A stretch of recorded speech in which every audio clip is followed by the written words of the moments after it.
अस्सलाम वालेकुम। I think so कि आप लोगों ने काफ़ी देर बैठ के सुना है और इंसान की जो सुनने की कैपेसिटी होती है वो इतनी होती है। So I will not take more time and आप लोगों को ज़्यादा बोर भी नहीं करूँगा। सो अपने मुल्क के जो हालात हैं उनको थोड़ा सा बयान करने के लिए मैं एक छोटी सी स्टोरी आपके सामने रखता हूँ। एक आर्मी पर्सन जो है वो बॉर्डर पे होता है, उसकी ड्यूटी होती है और जंग के दिन चल रहे होते हैं। वो अपने घर पे कॉल लगाता है, उसके घर पे कॉल नहीं हो रही। वो क्या करता है, वो हमसाये को कॉल करता है और हमसाये से दरियाफ्त करता है कि मेरे घर के हालात कैसे हैं या गांव के हालात कैसे हैं। तो हमसाया कहता है हाँ बाकी सब तो ठीक है, आपका एक जो डॉग था वो मर गया, कुत्ता मर गया। वो कहता है वो कैसे? वो कहता है उसने आपके जो घोड़ा है वो मर गया था, उसका गोश्त खाया है तो वो उसके गोश्त खाने से वो भी मर गया। वो फौजी बड़ा परेशान हुआ, कहता है कि पिछले महीने अभी मैंने घोड़े की खुराक के लिए पैसे भेजे थे तो वो कैसे मर जाता है?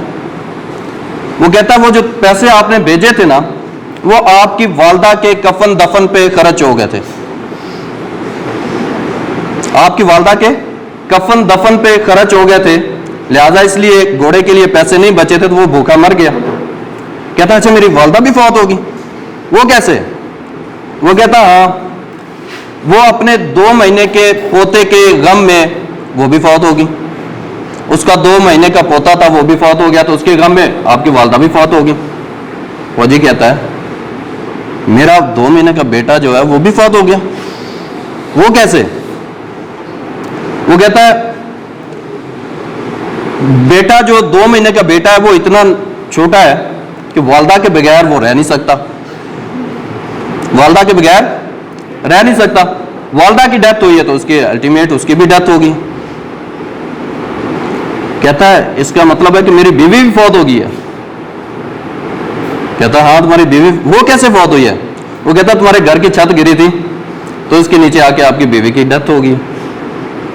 तो कहता है अच्छा मेरे घर की छत भी गिर गई है, मेरे घर की छत भी गिर गई है।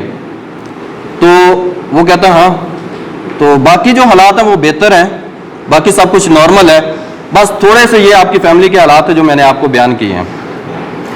सो हमारा जो कंट्री है इसके हालात भी कुछ ऐसे ही हैं कि छत गिर चुकी है लेकिन हमें जो हमसाये ने बताना है वो बाकी है,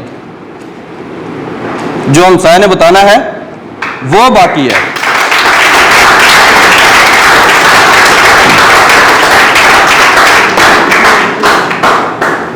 सो इन हालात को बनाने के लिए या इन हालात की तरफ हमारे कंट्री को मूव करने के लिए कौन इसका रिस्पॉन्सिबल है, क्या वजूहात हैं कि हम इस स्टेज पर पहुंचे हैं।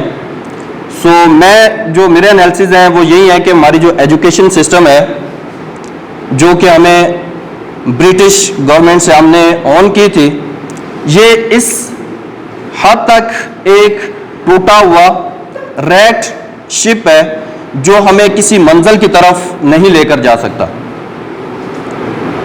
और ना ही हमें हमारे अंदर ये कुछ ऐसी क्वालिटीज उनको डेवलप करता है कि जो हमें लीडर्स बनाएं।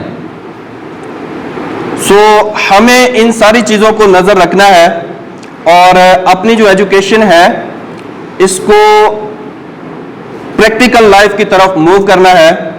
और जो पाकिस्तान के अंदर हालात हैं वो यही है कि आप देख सकते हैं अभी जो रिपोर्ट आती है आपकी जो इन्फ्लेशन है जिसे महंगाई कहते हैं वो 38% बढ़ चुकी है, 38%। और इस हालात के अंदर अगर हम सभी जॉब्स के पीछे भागें या जॉब्स को सीख करें तो ये इम्पॉसिबल है। और कंट्री के अंदर आप देखें हर 3rd पर्सन जो है या हर 2nd पर्सन जो है उसके पास डिग्री है और डिग्री हासिल करने के बाद वो क्या कर रहा है, he is waiting for a good job, is waiting for a good job, वो गुड जॉब का वेट कर रहा है। एंड आई होप इंशाल्लाह कि वो अगले 4 साल तक वो वेट करेगा। He will keep on waiting for good job for तकरीबन 4 साल 5 साल 7 साल। काफी मेरे एक्सपीरियंस भी है, मेरे साथ काफी लोग हैं जिनको मैं जानता हूं जिनके पास माशाल्लाह कोई मास्टर्स किया हुआ है, किसने कोई एमफिल किया हुआ है, वो अभी तक क्या कर रहे हैं वेट कर रहे हैं। और रिसेंटली आपने देखा है कि 3 लाख जो हैं वो PhD स्कॉलर्स हैं जो कि अभी जॉब का वेट कर रहे हैं एंड अनएम्प्लॉयड है। तो इसकी रिस्पॉन्सिबिलिटी किसके पास है? कौन है इसका रिस्पॉन्सिबल? चलो वो तो जो कर रहे हैं ऊपर बैठे हमारे साथ वो कर रहे हैं, हमें क्या करना चाहिए? हमें जो हम एजुकेशन हासिल कर रहे हैं इसके साथ साथ अपनी पर्सनैलिटी की डेवलपमेंट करनी चाहिए। और जो पर्सनैलिटी की डेवलपमेंट होती है वो मेंटली सेटिस्फैक्शन के साथ होती है। और मेंटली सेटिस्फैक्शन कब होती है? जब हमें पीस होता है, सुकून मिलता है। और सुकून कब मिलता है? जब हमारे पास जो रिसोर्सेज हैं वो इस काबिल हों कि आप अपनी जिंदगी को बैलेंस कर सकें। तो उन रिसोर्सेज को अपनी जिंदगी में अभी से ही ऑन करना शुरू कर दें। अभी से आप लोगों के सामने माशाल्लाह काफी लोगों ने आप लोगों के साथ काफी कोर्सेज वगैरह सब चीजें जो है वो एक्सप्लेन की हैं। ये वही कोर्सेज हैं, IT के कोर्सेज हैं या ये मेडिकल फार्मेसी टेक्नीशियंस हैं, ये वही कोर्सेज हैं जो आपकी एजुकेशन के साथ साथ आपको बिजनेस की तरफ मूव करते हैं और आपको एक सेटिस्फाइड लाइफ देते हैं। ये करने के लिए हमारे पास क्या रहता है? At the end sir Khalid साहब ने आप लोगों से कुछ क्वेश्चंस किए, वहां पे क्या हो रहा था?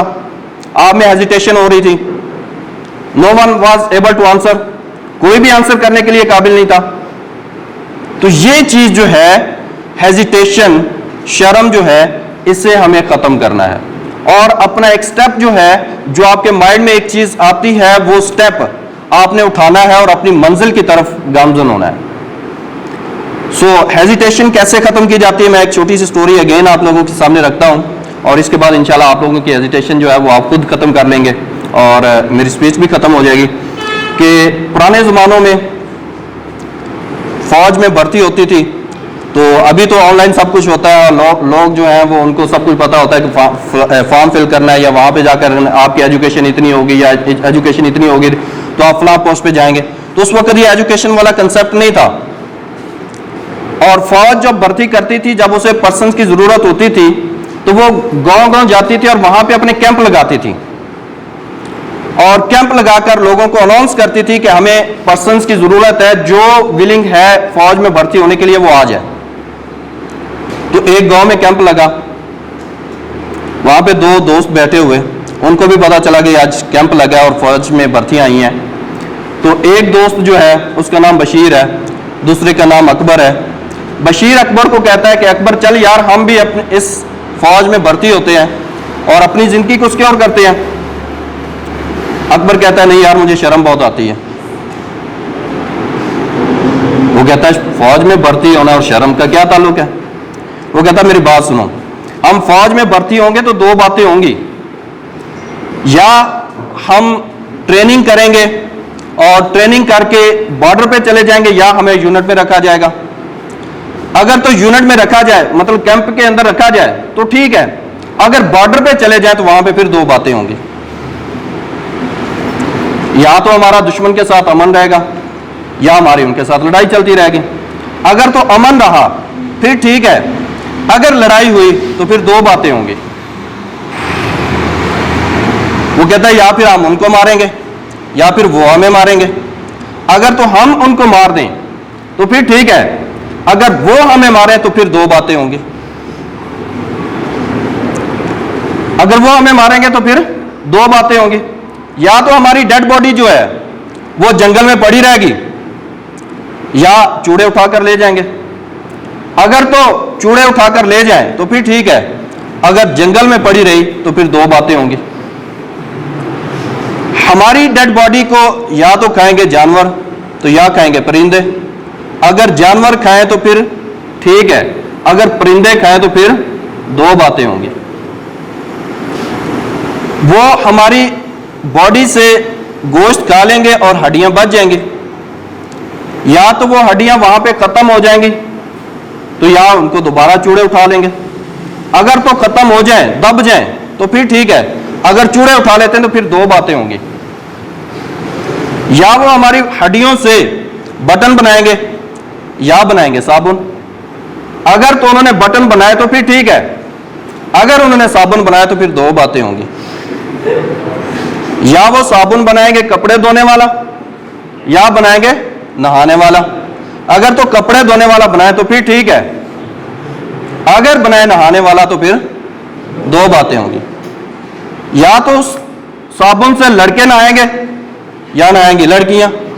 अगर तो लड़के नहाए तो फिर ठीक है, अगर लड़कियां नहाए तो मुझे शर्म बहुत आएगी।